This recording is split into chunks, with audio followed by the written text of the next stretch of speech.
Hello students, मैं आपका chemistry educator Sunil Kushwaha. चलिए बेटा, आज की क्लास को स्टार्ट करते हैं। तो मैं आपको बता दूं कि लेक्चर नंबर 3 में मैंने क्वेश्चन नंबर 31 से लेकर के और 43 तक सॉल्व किए थे।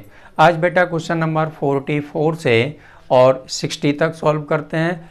तो मैं आपसे ये कहना चाहूँगा कि ये क्वेश्चन आपको कहाँ से मिलेंगे। ये बेटा क्वेश्चन मैंने हर लेक्चर में आपको बताया है कि जो सॉल्यूशन का एमसीक्यूज जो लेक्चर नंबर 1 है उसके डिस्क्रिप्शन बॉक्स में हमने लिंक दे दिए हैं। वहाँ से आप पीडीएफ डाउनलोड कर सकते हैं और क्वेश्चन को प्राप्त कर सकते हैं। तो याद रखें, लेक्चर नंबर 1 के डिस्क्रिप्शन बॉक्स में जाएंगे, उसको आप क्लिक करेंगे तो आप वहाँ से उस पीडीएफ को डाउनलोड कर सकते हैं, वहाँ से क्वेश्चंस को प्राप्त कर सकते हैं। तो चलिए क्वेश्चन नंबर 44 स्टार्ट करते हैं। तो मैं आपसे कहना चाहूँगा कि कॉपी और पेन आप साथ में लेकर के बैठें, ठीक है ना बेटा, और एनसीईआरटी बुक को भी अपने साथ रख कर के बैठें। तो क्वेश्चन नंबर 44 कह रहा है a mixer of benzene and toluene form, यानी ये mixer of benzene and toluene form, benzene और टोलुइन का मिक्सचर है, वो किस सॉल्यूशन के नाम से जाना जाता है, क्या कहते हैं उसको। फर्स्ट ऑप्शन कह रहा है एन आइडियल सॉल्यूशन, क्या आइडियल सॉल्यूशन होगा। सेकंड कह रहा है नॉन आइडियल सॉल्यूशन होगा। थर्ड कह रहा है सस्पेंशन होगा। और फोर्थ कह रहा है इमल्सन होगा। तो सस्पेंशन और इमल्सन बेटा कॉलोइडल सॉल्यूशन में आपने पढ़े थे। सस्पेंशन और इमल्सन दोनों ही ये जो नाम हैं ये यहाँ पर देखने के लिए नए दिख रहे हैं आपको, लेकिन ये कॉलोइडल सॉल्यूशन में आपने पढ़े थे। तो इनमें से तो कोई नहीं है क्योंकि ये कॉलोइडल सॉल्यूशन के वर्ड हैं। तो यहाँ पर अब दो नाम बचे हमारे पास, एक बचा एन आइडियल सॉल्यूशन और एक बचा नॉन आइडियल सॉल्यूशन, ठीक है ना। तो ये जो मिक्सचर होगा बेटा बेंजीन और टोलुइन का जो मिक्सचर होगा वो एक आइडियल सॉल्यूशन होगा, एक आदर्श विलयन होगा। तो क्वेश्चन नंबर 44 का बेटा ए ऑप्शन राइट होगा, ए ऑप्शन राइट है और ये एक आइडियल सॉल्यूशन होगा, आइडियल सॉल्यूशन होगा जो राउल्ट के नियम का पालन करते हैं। राउल्ट लॉ पढ़ा है, आइडियल और नॉन आइडियल सॉल्यूशन भी आपने पढ़े होंगे बेटा, सभी बच्चों को पता है। जो राउल्ट के नियम को फॉलो करते हैं वो आइडियल सॉल्यूशन होते हैं, जो राउल्ट्स लॉ को फॉलो नहीं करते हैं उनको हम कहते हैं नॉन आइडियल सॉल्यूशन। तो बेंजीन और टोलुइन है वो राउल्ट्स के नियम को फॉलो करते हैं, इसलिए बेंजीन और टोलुइन का जो मिक्सचर है वो एक आइडियल सॉल्यूशन है। तो चलिए आप इसको यानी ए ऑप्शन को राइट कर सकते हैं। तो एक पॉइंट बेटा आप और नोट करेंगे, मैंने फर्स्ट में क्या कहा है, हमने फर्स्ट में कहा है कि minimum boiling azeotropes so positive deviation, जिनका मिनिमम बॉइलिंग एजियोट्रॉप्स होता है वो हमेशा पॉजिटिव डेविएशन को शो करते हैं राउल्ट लॉ से। दूसरी बात हमने बताई है कि जिनका बेटा मैक्सिमम बॉइलिंग एजियोट्रॉप्स होता है, मैक्सिमम बॉइलिंग एजियोट्रॉप्स होता है तो वो क्या करते हैं, वो करते हैं बेटा शो क्या, निगेटिव डेविएशन को शो करते हैं, निगेटिव डेविएशन को, negative deviation from Raoult's law, from Raoult's law. अब बातें क्लियर हो चुकी होंगी, आपको दोनों पॉइंट लिखा दिए, इन दोनों पॉइंट से आपको एक एक क्वेश्चन 1 मार्क्स का मिलने वाला है। तो देखें आप, मिनिमम है बेटा तो positive deviation, minimum boiling azeotropes है तो पॉजिटिव डेविएशन शो करेगा, और मैक्सिमम बॉइलिंग एजियोट्रॉप्स है तो वो क्या करेगा, negative deviation from Raoult's law, यानी राउल्ट्स लॉ से निगेटिव डेविएशन को शो करेगा। तो इसमें क्वेश्चन नंबर किसमें 45 में कह रहा है, 45 में क्या कह रहा है क्वेश्चन में, ए solution of acetone in ethanol, ethanol और एसीटोन के सॉल्यूशन में, यानी ये क्या शो करने वाला है, ये इसका ऑप्शन बेटा डी राइट है। इसका जो मिनिमम बॉइलिंग एजियोट्रॉप्स है इसलिए ये पॉजिटिव डेविएशन को शो करेगा। तो क्वेश्चन नंबर 45 का डी ऑप्शन बेटा राइट होगा। क्यों? क्योंकि ये क्या शो कर रहा है, ये डी ऑप्शन राइट है। शो ए पॉजिटिव डेविएशन, शो ए पॉजिटिव डेविएशन, ये ऑप्शन इसका राइट होगा। क्यों? क्योंकि मिनिमम बॉइलिंग एंजियोट्रॉप्स है, इसलिए ये पॉजिटिव डेविएशन को शो करेगा। चलिए नोट कर सकते हैं इसको आप। तो 46 का क्वेश्चन बेटा, क्वेश्चन नंबर 46 क्लियर हो गया होगा। 46 में फिर एक बार समझ लें 46 को। Azeotropic mixture are, azeotropic mixture हैं, तो इसका ए ऑप्शन राइट है, मैंने नोट भी कर दिया है। कांस्टेंट टेम्परेचर बॉइलिंग मिक्सचर्स, जो एजियोट्रॉपिक मिक्सचर होते हैं कांस्टेंट टेम्परेचर बॉइलिंग मिक्सचर्स होते हैं। अब question number 47, which will for maximum boiling point azeotropes, किस सॉल्यूशन का मैक्सिमम बॉइलिंग पॉइंट एंजियोट्रॉप्स है, ये बताना है। 4 ऑप्शन दिए हुए हैं, HNO3 प्लस वाटर सॉल्यूशन, दूसरा दे रखा है ethanol plus water solution, third दे रखा है बेंजीन प्लस टॉलुइन सॉल्यूशन, और डी दे रखा है नन ऑफ दीज, यानी फोर्थ में दे रखा है उन्होंने नन ऑफ दीज। तो दो में तो बेटा ऑर्गेनिक कंपाउंड है यूज हो रहे हैं, और जो फर्स्ट ऑप्शन है उसमें इनऑर्गेनिक कंपाउंड दोनों यूज हो रहे हैं। तो इनऑर्गेनिक कंपाउंड है, तो ऑप्शन कौन सा राइट होगा, यानी ऑप्शन इसका राइट होगा HNO3 और H2O सॉल्यूशन का जो मैक्सिमम बॉइलिंग पॉइंट एंजियोट्रॉप्स है वो सबसे अधिक होगा, यानी HNO3 और H2O का सबसे अधिक होगा। ठीक है ना। तो रीजन लिखना चाहें आप लिख सकते हैं, because they have,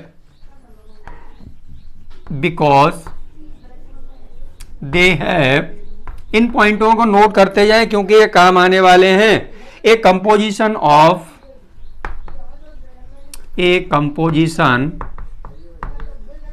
of having maximum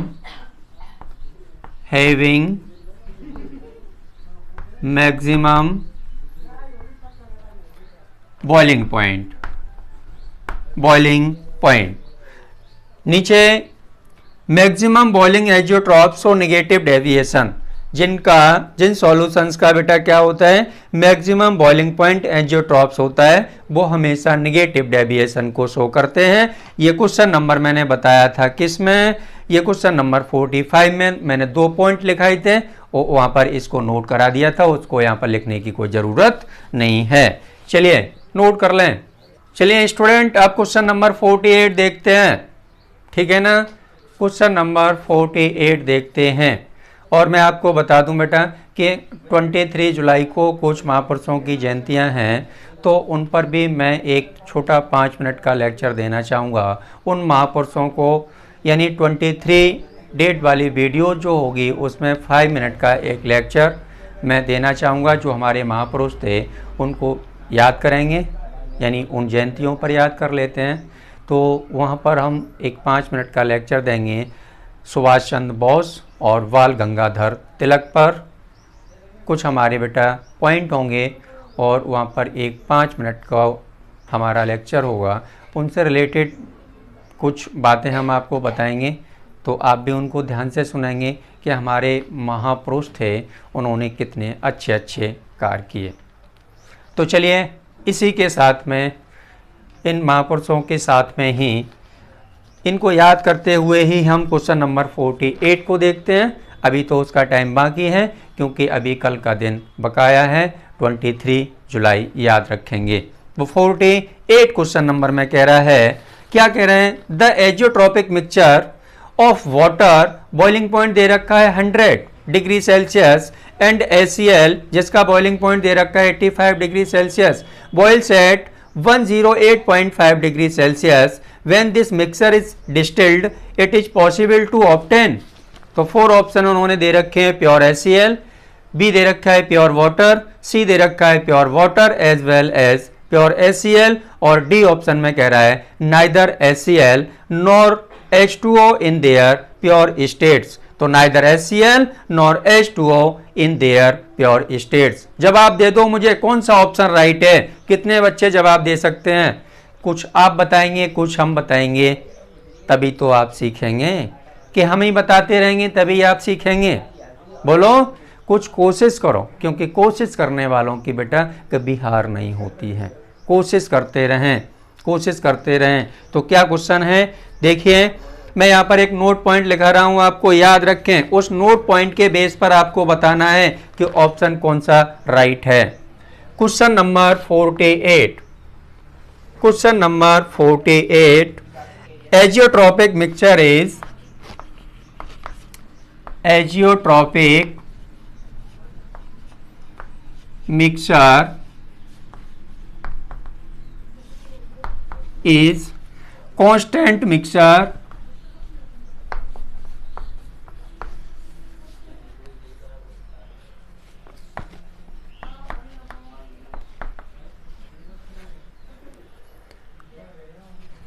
it is not possible to separate the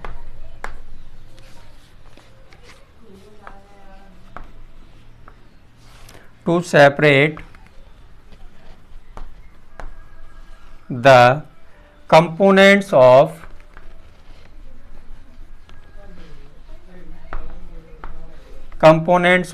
azeotropic mixture,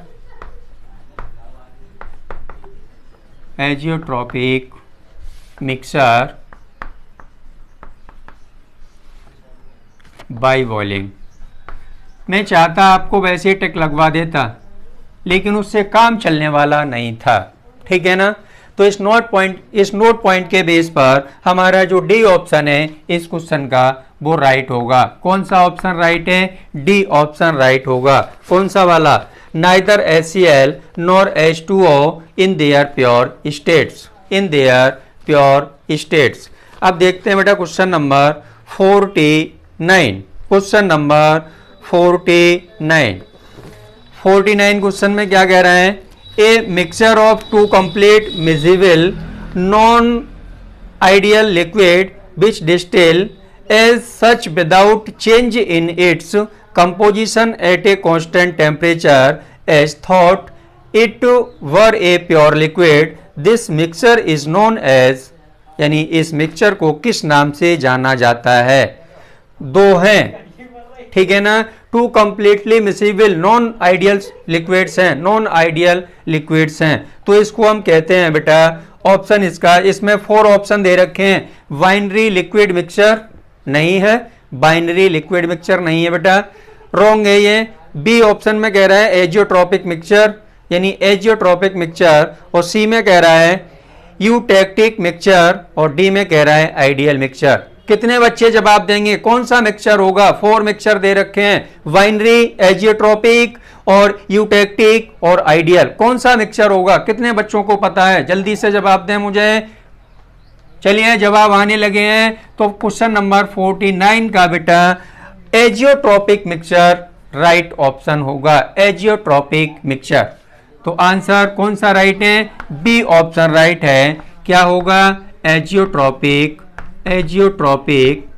mixture. बेटा थ्योरी, किसी बच्चे को अगर प्रॉब्लम आ रही है तो थ्योरी वाली वीडियो मेरी बहुत सारी पड़ी हुई है, पहले थ्योरी वाली वीडियोस को आप देख लें, क्योंकि डायरेक्ट इस क्लास में आप जंप मारेंगे तो यहाँ पर कुछ समझ में नहीं आने वाला है आपको, ठीक है ना।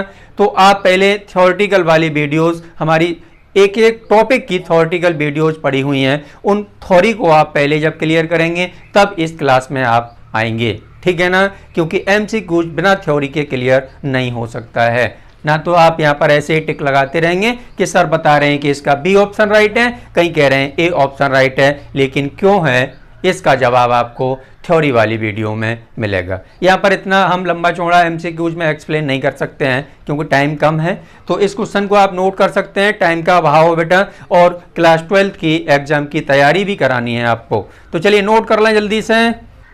क्वेश्चन नंबर 50 को देखते हैं। ऑस्मोटिक प्रेशर को लिखते हैं बेटा पाई से, याद रखना आप, ऑस्मोटिक प्रेशर को लिखते हैं पाई से।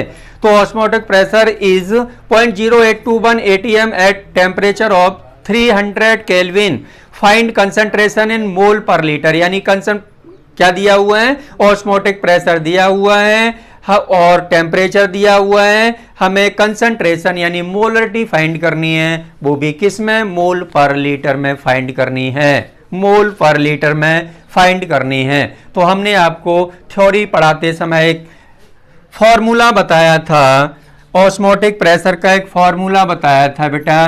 क्या फॉर्मूला था कि pi equal to C R T, सभी बच्चों को पता है pi equal to C R T. इसको कहते हैं बेटा ऑस्मोटिक प्रेशर, ऑस्मोटिक प्रेशर।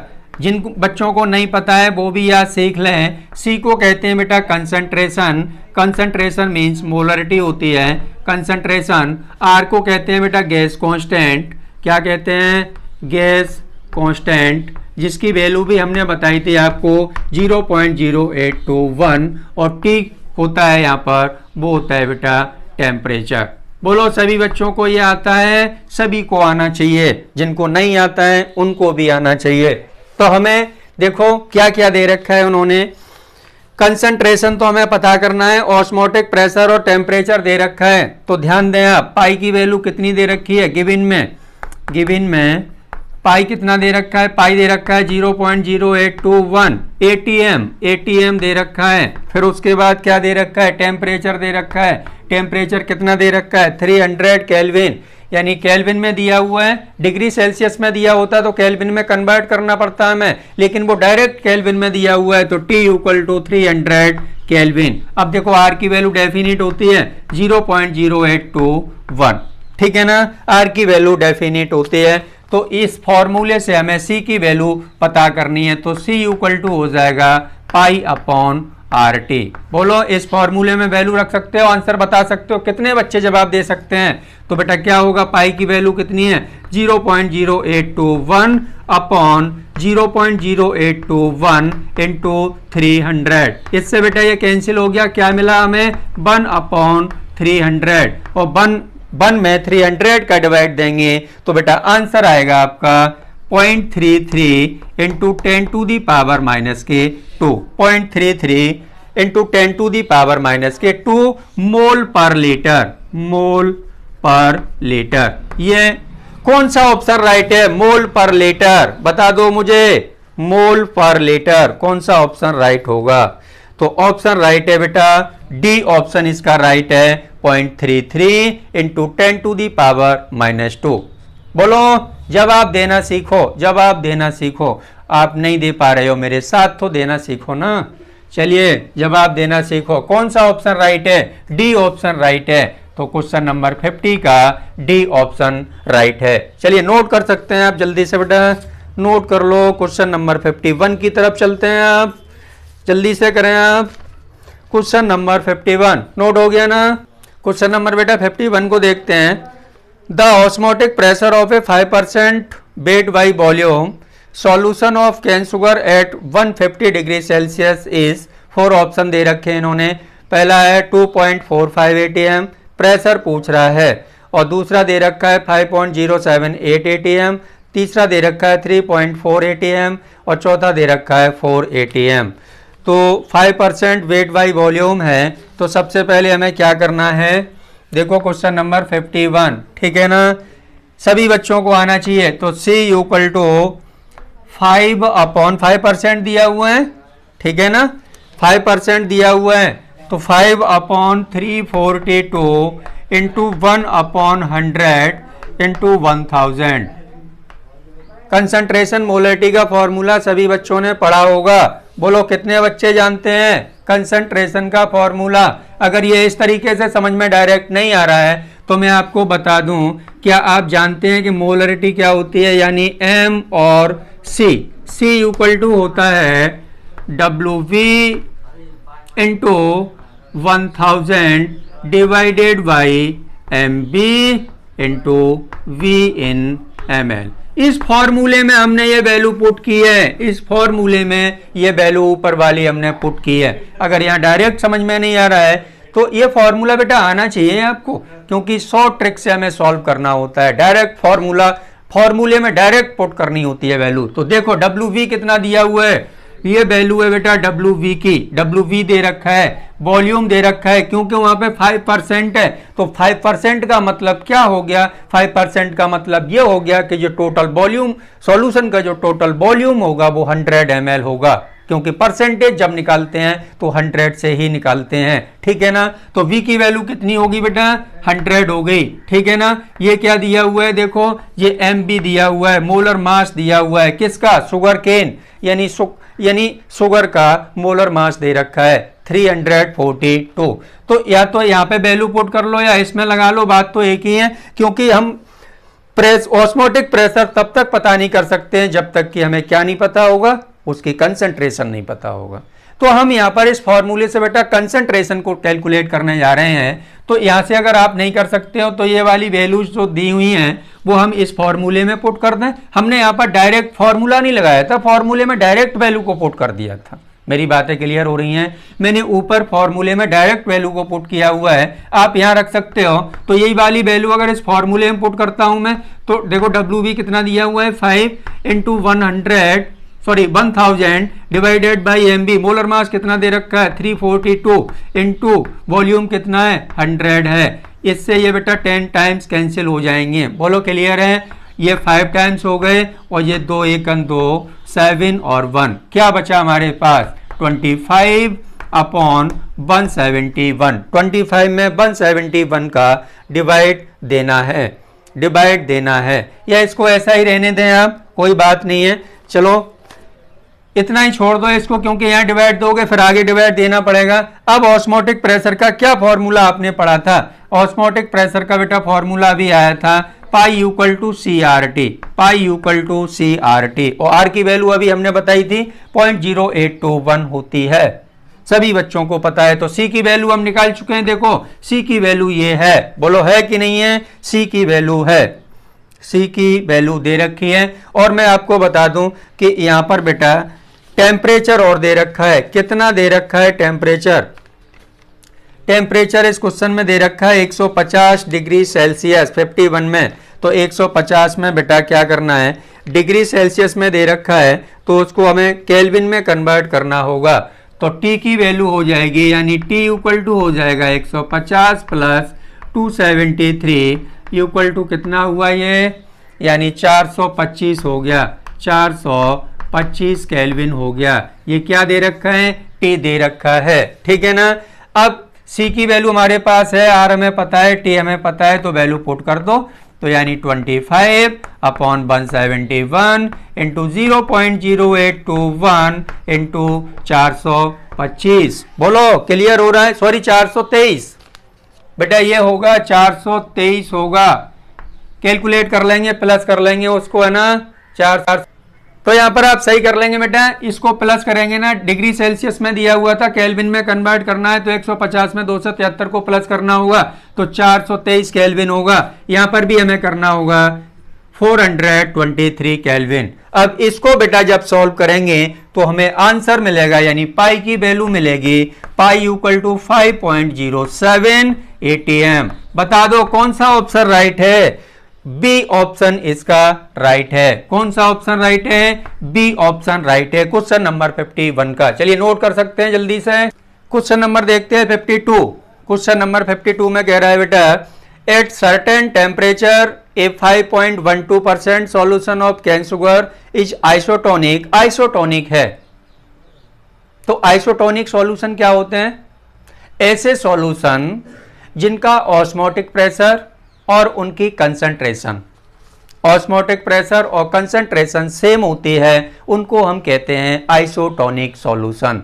मैंने क्या बताया, मैंने क्या बोला, मैंने ये बोला कि ऐसे सॉल्यूशन जिनकी कंसंट्रेशन सेम हो और ऑस्मोटिक प्रेशर सेम हो, उसको हम कहते हैं आइसोटोनिक सॉल्यूशन। बोलो सभी बच्चों को याद हो गया, वेरी गुड बेटा, बहुत अच्छे। Same concentration plus same osmotic pressure = isotonic solution.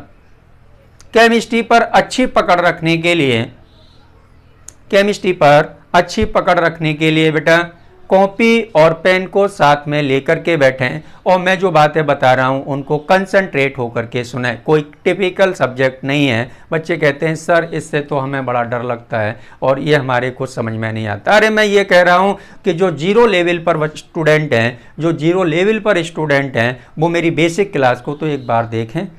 एक बार जब मेरी बेसिक क्लास को आप देख लेंगे तो आपको इतना आसान सब्जेक्ट लगेगा, ये कहेंगे आप कि इससे आसान तो कोई सब्जेक्ट है ही नहीं। क्योंकि आसान बनाने के लिए हम आपके सामने हैं, आसान बनाने का ही हमारा काम है ताकि अधिक से अधिक बच्चे केमिस्ट्री पर अपनी पकड़ को मजबूत बना सकें।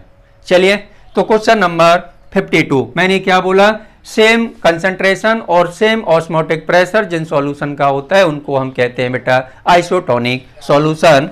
तो यहाँ पर 4 ऑप्शन दिए हुए हैं। द मोलर मास हमें कैलकुलेट करना है सॉल्यूट का, बेटा मोलर मास कैलकुलेट करना है। तो हमने जो बातें बोली उनको आप नोट कर लिया करें।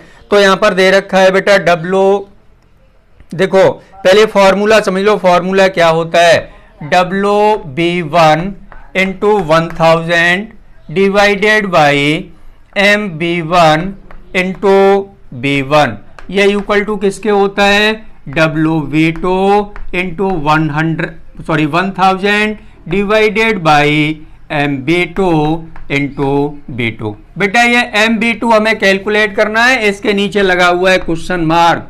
MB2 हमें कैलकुलेट करना है। MB1 दे रखा है, MB1 कितना दे रखा है, देखो सभी वैल्यूज को मैं लिख देता हूं बेटा। WB1 दे रखा है उन्होंने कितना, 5.12 ग्राम, 5.12 ग्राम। और MB1 दे रखा है उन्होंने, MB1 342 यानी शुगर का क्या, शुगर का जो मोलर मास होता है 342 होता है। और B1 की वैल्यू कितनी दे रखी है, 100 ml दे रखी है। इधर वाले पार्ट में देखें आप, इधर जो WB2 दे रखा है, WB2 दे रखा है 0.9 ग्राम, 0.9 ग्राम।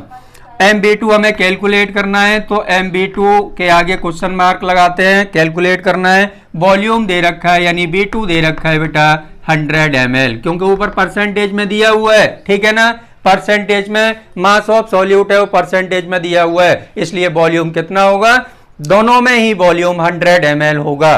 ठीक, अब चलिए क्या करना है, ये सारी वैल्यूज को हमें इस फॉर्मूले में पुट करना है। इस फॉर्मूले में पुट करके MB2 की वैल्यू को निकालना है। कितने बच्चे कर सकते हैं, चलिए वैल्यू पुट करते हैं। तो 5.12 into 1000 upon 342 into 100 equal to ये किसका है, 0.9 इंटू 1000 डिवाइडेड बाई MB2 हमें निकालना है, MB2 इंटू V दिया हुआ है 100। यहां से पॉइंट हटाएंगे बेटा, 0 बढ़ा लेंगे, तो 1000 से बेटा 1000 कैंसिल हो गया। इधर देखो ये पॉइंट हटाएंगे, 2 0 बढ़ा लेंगे, ये 10 टाइम्स कैंसिल हो गया। बोलो क्लियर है। MB2 हमें कैलकुलेट करना है, तो इसको बेटा आप सॉल्व करेंगे तो MB2 की वैल्यू जो निकल के आएगी वो आएगी 60.1। कौन सा ऑप्शन राइट है बता दो मुझे, ऑप्शन ए राइट है, ऑप्शन ए राइट है, जल्दी से नोट कर लें। चलिए बेटा आप क्वेश्चन नंबर देखते हैं 53। The solution in which the blood cells